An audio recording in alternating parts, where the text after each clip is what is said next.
Кеш батып. Ауылда масалар көп. Жаздың келген енді келмеді де ғой сол жаз.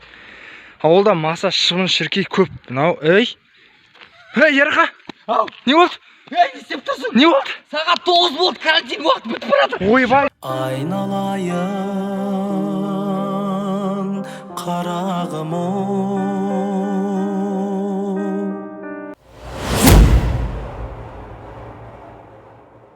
Ей, мен білесің ғой нема-ау? Ана мына нәрсені признавать етпейтінді. Білем ғой. Кеше, короче, көшеде кетіп бара жатсам, кешкі уақыт осындай уақыт. Полиция ұстап алды. Ой, не дейді? Полиция қызметкер ұстап айтады да. Неге беймезгіл уақытта жүрсің дейді. Мен айтам, мен білесің ғой, ешкімнен қорықпайтынымды.